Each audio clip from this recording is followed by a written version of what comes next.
Assalamualaikum warahmatullahi wabarakatuh. Perkenalkan, nama saya Yesi Fitri Kumalasari, NIM 2020120778 dari Program Studi D3 Keperawatan Fakultas Ilmu Kesehatan Universitas Aisyah Surakarta. Pada kesempatan kali ini, saya akan menjelaskan tentang perawatan luka bakar di rumah dengan tepat. Pada proses ini, tentunya saya tidak sendiri, melainkan dengan Bapak Fida Hussein, S.Kep Nurse M.Kep selaku dosen pembimbing saya. Selamat datang semua di media edukasi perawatan luka bakar di rumah.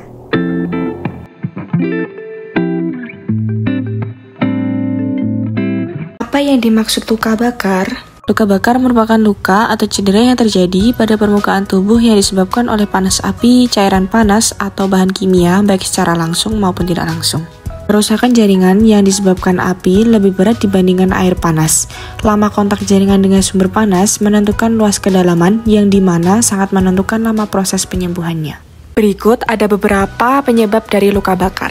Yang pertama dapat disebabkan oleh benda panas seperti terkena air panas. Luka bakar yang disebabkan karena air panas dengan suhu 69 derajat Celcius dapat menyebabkan melepuhnya permukaan kulit dengan waktu hanya 3 detik. Yang kedua dapat disebabkan oleh listrik seperti konsleting listrik dapat menyebabkan kebakaran rumah. Selain itu, gangguan detektor asap, penyalahgunaan cairan yang mudah terbakar, kain terbakar oleh kompor. Tiga dapat disebabkan oleh sinar matahari.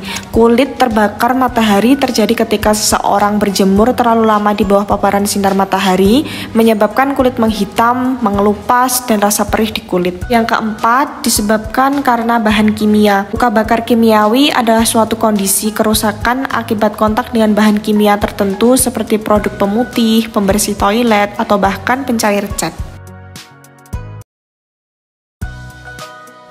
Selanjutnya yaitu macam-macam keparahan luka bakar, yakni terbagi menjadi 4, derajat 1, derajat 2, derajat 3, dan derajat 4. Luka bakar derajat 1, kerusakan hanya terjadi di permukaan kulit. Kulit akan tampak kemerahan, sedikit bengkak, dan nyeri. Tidak akan menimbulkan jaringan parut setelah luka sembuh. Luka bakar derajat 2 terjadi di permukaan kulit dan lapisan kedua kulit. Pada kulit akan ada bula atau gelembung yang berisi cairan, sedikit bengkak dan terasa nyeri berat. Luka bakar derajat 3, kerusakan terjadi pada semua lapisan kulit dan terdapat kematian jaringan. Luka tampak putih, kulit mati rasa, dan akan menimbulkan jaringan parut setelah luka sembuh. Luka bakar derajat 4, kulit tampak hitam seperti arang karena terbakarnya jaringan. Terjadi kerusakan seluruh kulit maupun jaringan, begitu juga pada tulang akan tampak gosong. Pada tingkat keparahan luka bakar juga perlu penanganan segera. Akan tetapi banyak ditemukan perawatan luka bakar yang kurang tepat, seperti penggunaan bahan-bahan yang kerap digunakan seperti pasta gigi, minyak, atau bahkan mentega, padahal bahan tersebut kurang baik untuk digunakan. Pasta gigi mengandung mentol, zat pemutih, perasa, dan bahan kimia lainnya. Pada pasta gigi dapat menyebabkan peradangan dan infeksi. Pasta gigi akan menyebabkan kulit terbakar dari luar sehingga udara di bawah kulit tidak akan keluar. Penggunaan minyak esensial pada kulit yang terbakar justru dapat menahan panas dan mencegah pemulihan kulit.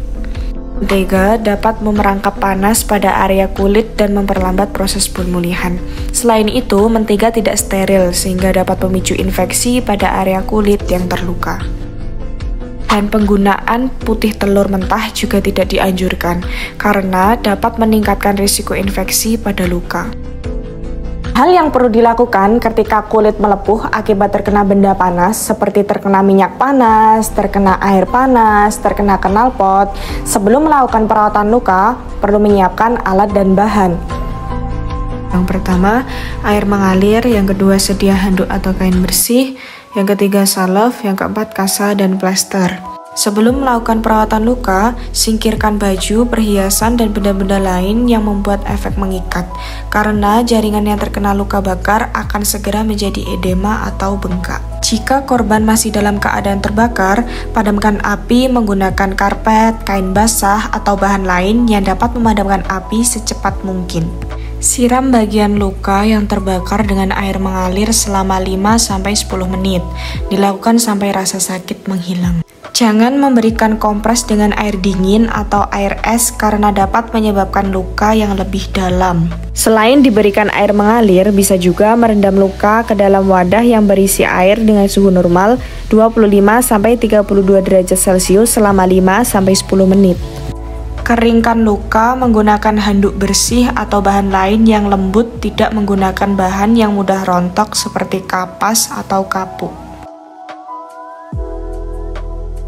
Oleskan obat salep untuk mempercepat proses penyembuhan luka, serta mencegah dan mengatasi infeksi pada luka. Penanganan awal luka derajat 1 ini cukup dengan mengaliri air dan pemberian obat salep, tidak perlu menutup dengan perban karena hanya mengenai permukaan kulit. Setelah penanganan awal dialiri air lalu mengoles salep, kemudian dibalut dengan perban untuk menghindari infeksi. Pada luka bakar derajat 2 ini mengenai lapisan permukaan kulit dan di bawahnya terdapat gelembung berisi air. Jangan dioles dengan pasta gigi karena mengandung min yang dapat mengakibatkan bertambahnya pelepuhan di area luka bakar. Jangan mengepiskan luka yang melepuh atau mengoleskan minyak, mentega, atau ramuan lain tanpa sepengetahuan dokter. Luka bakar yang perlu segera dibawa ke pelayanan kesehatan, yakni luka yang memiliki luas untuk dewasa 20% dan anak-anak 10%. Dalam penyembuhan luka bakar, terdapat beberapa faktor yang mempengaruhi, yaitu 1. Derajat atau luas luka bakar. Derajat luka bakar ditentukan berdasarkan kedalaman kerusakan jaringan yang diakibatkan oleh suhu panas. Setiap derajat memiliki tingkat keparahan, risiko, dan gejala yang berbeda. Oleh karena itu, penentuan derajat luka bakar penting dilakukan agar kondisi ini dapat ditangani dengan tepat. 2. Perawatan luka. Proses penyembuhan luka dapat dipercepat dengan melakukan perawatan pada luka. 3. Usia. Usia dapat mengganggu penyembuhan luka seperti respon inflamasi atau fungsi pertahanan tubuh yang lambat. 4. Penyakit penyerta. Penyakit penyerta dapat mempengaruhi seperti pengidap diabetes mellitus. Untuk mempercepat penyembuhan luka dapat didukung dengan menjaga kebersihan luka dari bakteri maupun virus, menjaga sistem imun dengan pola makan sehat dan tidur cukup. Makan makanan sehat seperti ikan, daging, susu, sayur hijau, dan tidur malam cukup selama 7-8 jam. Itulah informasi yang dapat disampaikan mengenai perawatan luka bakar pada ibu rumah tangga di rumah. Semoga bermanfaat. Wassalamualaikum warahmatullahi wabarakatuh.